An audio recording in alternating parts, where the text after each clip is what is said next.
Good afternoon, students. Students, this is your mock test 5 in CVT program 2024, and we are done with the first part comprising of 25 questions. So today we will be discussing the second part of mock test 5, starting from question number 26. So first, the directions are given how to solve these questions. In the following questions, some parts of the sentences may have errors. Find out which part of the sentence has an error and select the appropriate option. If a sentence is free from error, select no error. Fine. So this is error detection. Question number 26. Several parts of a sentence are given and there is one part which has an error. Rest are correct. You have to find out the one which has error. So several great battles took place among the British and Americans. Several great battles took place among the British and Americans. I will write the answers here as you can check. Between and among. These are the two prepositions having a huge contrast. Between is used for two people or things. जब हम दो लोगों की बात करते हैं, दो चीज़ों की बात करते हैं, it is between. But among is used for more than two. दो से ज़्यादा के लिए among लगता है, ठीक है. सो यहाँ पे several great battles took place, among आना चाहिए था, ना कि between. सो ऑप्शन बी हम मार्क करेंगे. ऑप्शन बी में एरर है, ठीक है. This is the answer to the question. Next, the stream gurgled a contentedly as it slouched to rounding the bend. No error. Question number 27. आप देख सकते हैं infinitive to का यूज़ हुआ है and to is always followed by the first form of verb. But here you can see to के बाद rounding लिखा, it means they are using first form plus ing. This is incorrect. This is not the sequence of an infinitive because infinitive starts with to followed by the first form of verb. इसके साथ first form of verb का use होता है, ठीक है बच्चे. तो आप देख सकते हैं यहाँ पे राउंडिंग यूज़ हुआ है बेटा. तो राउंडिंग जो है ये गलत वर्ड है. It should be round. इसका मतलब यहाँ पे भी क्वेश्चन नंबर 27 में सी पार्ट में एरर है. मैं आपको बताता हूँ. इसमें सी पार्ट स्लाउट टू राउंडिंग द बेड, स्लाउट टू राउंड होना चाहिए था. चलिए क्वेश्चन नंबर 28 देखते हैं. डायरेक्शंस दिए in the following sentences are the In the following questions, the sentence given with blank to be filled with an appropriate word. Select the correct alternative out of the 4. You are being given 4 options. Fine. You have to choose the correct one. The question is, the criminal charged his name to an आगे blank है in order to elude the police. The criminal changed his name to an आगे blank है in order to elude his name. It is alias. alias. alias किसे कहते हैं? It is used for indicating that a person is also known as or more familiar under another name. Like you people are being called by your parents with the nicknames, या कुछ लोगों की familiarity जो है different special names से होती है, ठीक है. जैसे एरिक ब्लेयर एक बहुत फेमस राइटर थे और उनको बोला करते थे जॉर्ज ऑरवेल, ठीक है. तो नाम बदलने को या दूसरे नाम को हम एलिस कहते हैं. द आगे ब्लैंक है. My husband and I was so loud it woke our children. मेरे और मेरे हस्बैंड के बीच में इतनी ज़्यादा शोर थी कि बच्चे जागे. Because of what? द आगे ब्लैंक है. The quarrel. Look, QUARREL. It is very simple, no need to explain it. The quarrel between. The quarrel my husband and I had was so loud. So directions 30 to 31. In the following questions, out of 4 alternatives, select the word similar in meaning to the given word. ये synonyms में से है बच्चे, आपने इस word का synonym देखना है जो बिल्कुल वो वर्ड जो मीनिंग में रिजम्बल करता है दिए हुए वर्ड के साथ. And the word is litter, LITTER, litter. देखिए बच्चे, litter, trash, rubbish, refuse, junk, ये सब सेम वर्ड्स हैं. लेटर होता है rubbish, refuse, junk, trash use करते हैं आप लोग जब कूड़ा कचरा या घर में कोई भी ऐसी चीज़ which is unwanted, refuse, junk, rubbish, ठीक है, उसके लिए. ऑब्लिटरेट, ऑब्लिटरेट नया वर्ड है बच्चे. ऑब्लिटरेट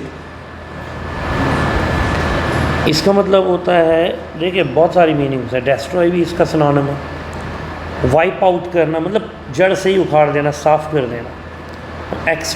एक्सटर्मिनेट करना. तो डिफरेंट मीनिंग्स हैं. पहले ऑप्शंस देखते हैं. कंस्ट्रक्ट बिल्कुल नहीं आ सकता, रिवाइव भी नहीं आ सकता, इनिशिएट भी नहीं. हाँ, एनिहिलेट. एनिहिलेट का मीनिंग होता है बच्चे किसी चीज़ को डिसिमेट करना या किसी चीज़ को वाइप आउट या डिस्ट्रॉय करना. So option B is the correct answer. अब देखिए 32 एंड 3 में क्या है. Find out the opposite meaning, the word with opposite meaning. ये आपका एंटोनम आ जाता है. इस क्वेश्चन में आपका एंटोनम है. अभी हमने सिनोनिम किया. अब देखिए बच्चे, एंटोनिम निकालने के लिए you must know the meaning of the word first, then and only then you will be able to find out the opposite meaning of the same word. So it is 32, 32. It is scrimp, SCRIMP, scrimp. ठीक है, स्क्रिम्प. और स्क्रिम्प का opposite क्या आएगा? स्क्रिम्प होता है जो necessary part है, ठीक है, समथिंग विच इज़ इम्पॉर्टेंट, या यूज़फुल भी कह सकते हैं, या ये कह सकते हैं that is judicially used, something that is judicially used. ठीक है. और इसका ऑपोजिट देख लीजिए आप स्क्रिम्प का. स्क्रिम्प का ऑपोजिट आएगा वेस्ट, हाँ, या मिसस्पेंड कह सकते हैं जिसको गलत इस्तेमाल किया गया, गलत खर्चा गया, मिसयूज़ बोल सकते हैं. ठीक है. तो वो मीनिंग रिलेट होती है इस वर्ड के साथ. ये है स्क्वेंडर. स्क्वेंडर ऑपोजिट है स्क्रिम्प के. ठीक है. नेक्स्ट आता है बच्चे guzzle, GUZZLE. Guzzle it is carouse, स्टाव, इम्बाइब या क्वाफ. गज़ल का ऑपोजिट देखना है. 33. देखिए, स्टाव की मीनिंग अगर देखी जाए, स्टावेशन क्या होता है? To die of hunger. ठीक है, भूख से मर जाना. ठीक है बच्चे. तो गज़ल क्या होता है? गज़ल का मतलब होता है खाना पीना, ऐश करना. To eat and drink well is guzzle. But guzzle का ऑपोजिट जो है वो क्या आएगा? स्टाव या स्टारवेशन, मतलब टू डाई ऑफ हंगर. तो 33 पे गज़ल है, इसका बी ऑप्शन है स्टाव. नेक्स्ट देखिए बच्चे 34. To heave a sigh of relief. अब यहाँ पे आपका ईडियम्स एंड फ्रेजेस आ रहा है. ठीक है बच्चे, idioms and phrases. Question number 34 है to have a sigh of relief. Sigh of relief, चैन की सांस लेना. To have a sigh of relief. To become very tired with routine or boring work. To suddenly feel very happy because something unpleasant has not happened or has ended. देखिए बच्चे, to have a sigh of relief कब होता है? Suppose you are working, you have been working since morning and now you are feeling so much tired. ठीक है, तो आपको बताया गया कि थोड़ी देर आराम कर लो, कोई बात, आपके पेरेंट्स बोलते हैं, या आप थोड़ी देर खुद आराम कर लो. That is a sigh of relief for you. For example, you are waiting, you are desperately waiting for your final results, as you have given exams and it has been more than 2 months now for the results to get declared. अभी नहीं आया result, ठीक है, and you have been desperately waiting. अब जब result आता है, आपके अच्छे मार्क्स आते हैं, then after you feel a sigh of relief. So इसका मतलब है to suddenly feel very happy because something unpleasant has not happened या हैज़ एंडेड, ठीक है। सडनली हैप्पी फील करना क्योंकि कुछ अनप्लीजेंट नहीं हुआ, सब कुछ आपके फेवर में ही हुआ या होने से टल गया। 35 टू बी ऑन क्लाउड 9, बहुत यूज़ होता है ये phrase to be on cloud 9। आप कमेंट्री में, television, social media, different platforms पे इस इडियम को यूज़ होते देखते हैं। To be on cloud 9 it means बहुत ज़्यादा एक्साइटेड और हैप्पी रहना, मतलब एक्सट्रीमली हैप्पी, ठीक है। To feel extremely happy, A part है इसका आंसर बच्चे, to be extremely happy. Question number 36 sorry. She was uneasy because she never be on a plane before. She was uneasy because she never be on a plane. अब इसमें क्या है, पहले direction देखते हैं।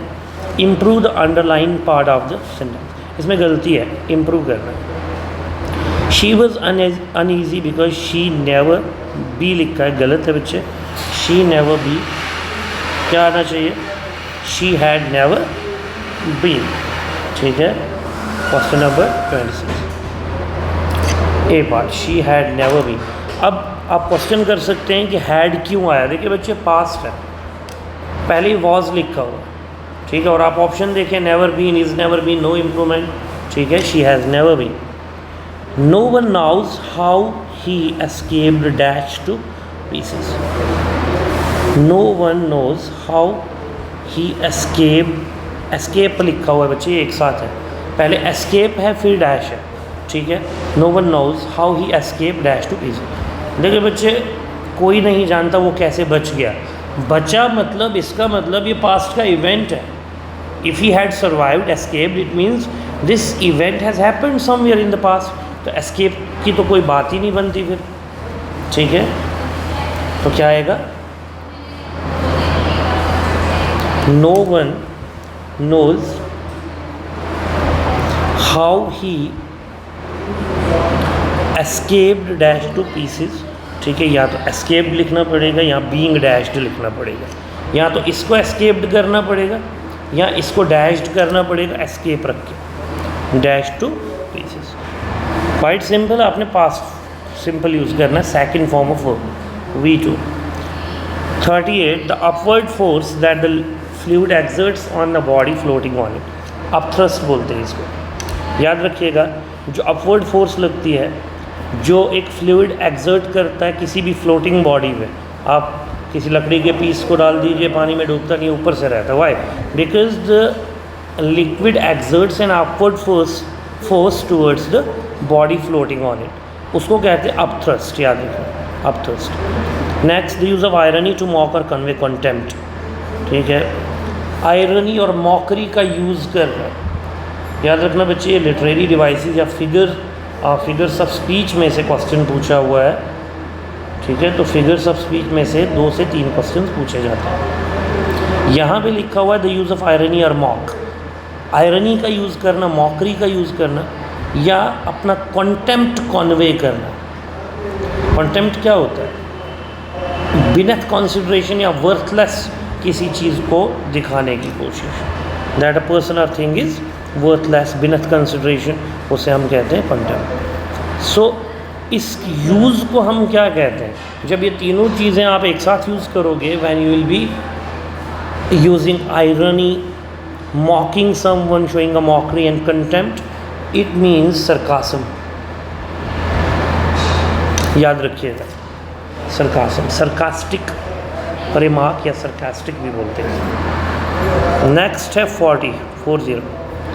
In the following questions, 4 words are given, out of which 1 word is correctly spelled. Choose the correctly spelled word. बच्चे आपके पास 4 options हैं। ये वर्ड्स है, ये है क्वेश्चन आपका मोस्ट कॉमनली मिसस्पेल्ड वर्ड में से, ठीक है। तो 4 ऑप्शंस ये हैं, correctly spelled word find out करना। देखिए बच्चे, थ्रैशिंग की स्पेल दी हुई है, ठीक है। सो अगर आपने इसको नहीं पढ़ा है या आपने स्पेलिंग्स अच्छी तरह नहीं देखी है, so all the 4 will seam equally correct for you. लेकिन यहाँ पे देखिए THRASHING, option D, this is the correct answer. 41 हमने कॉन्सेंशस के ऊपर एक पैसेज भी किया है, ठीक है, कॉन्सेंसस क्या होता है बच्चे? सॉरी यहाँ पे आपने स्पेल ठीक करनी है, not the meaning. You have to find out the correctly spelled word.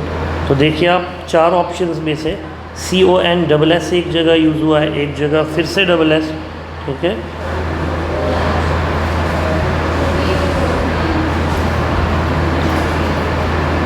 So it is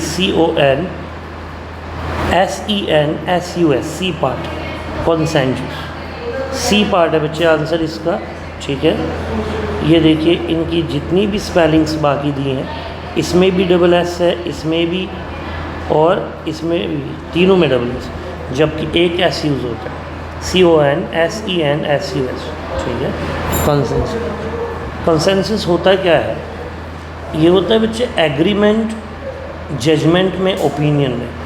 जब as a group, as a whole हम किसी चीज़ पे जजमेंट या एग्रीमेंट देते हैं, ठीक है। जैसे मान लीजिए हम सब एक साथ बैठे हैं एंड टू सम पॉइंट और टू सम ओपिनियन हम क्या कर रहे हैं, हम उसके साथ एग्री करते हैं या हम अपनी कोई एक जजमेंट पास करते हैं जो कॉमन है सबकी, that is called as consensus. Question number 41। So इसका सी पार्ट आंसर है। The questions below consist of a set of labeled sentences. Out of the 4 options given, select the most logical order. अब आपने arrange करना है, ये है rearrangement या arrangement of jumbled words, jumbled sentences into meaningful paragraphs या sentences, ठीक है। एज फॉर आवरसेल्व्स वी, उसके बाद XYZ करके आपके पास ऑप्शंस हैं, 3 ही ऑप्शंस दिए हैं, चलिए it will be easier for you now. As for ourselves we were contended, logical order बता रहा हूँ, were contended with a good wash and combing over here, इसका मतलब ZYX या ZYX। As for ourselves we were contended with a good wash and combing over here। Next 43 देख लीजिए। If there is अब XYZ दिया, corresponding sensation, kind, there has to be a change in brain activity of a certain, देखिए if there is a change in brain activity of a certain kind, there has to be corresponding sensation. बहुत simple. तो 43 का भी आप क्या लिखेंगे बच्चे? Same ZYX, B part इसका, ठीक है। इसका भी ZYX था पहले का, इसका भी यही। In the following question a sentence has been given in active and passive. देखिए बच्चे इसमें रूल्स हैं active passive wise. The fire destroyed the whole neighbourhood. होता क्या है बेसिकली, जब आप एक्टिव से पैसिव आते हैं तो ये अपनी पोजीशंस चेंज करते हैं, मतलब आपका सब्जेक्ट जो है वो ऑब्जेक्ट की पोजीशन लेगा और आपका ऑब्जेक्ट सब्जेक्ट की पोजीशन लेगा। अब सब्जेक्ट है द फायर, ऑब्जेक्ट है नेबरहुड। अब नेबरहुड को सबसे पहले लाइए, बन गया, या होल नेबरहुड को बन गया द होल नेबरहुड। अब देखिए आप वर्ब की फॉर्म कौन सी यूज़ हुई है? डेस्ट्रॉयड, यानी कि सेकंड फॉर्म।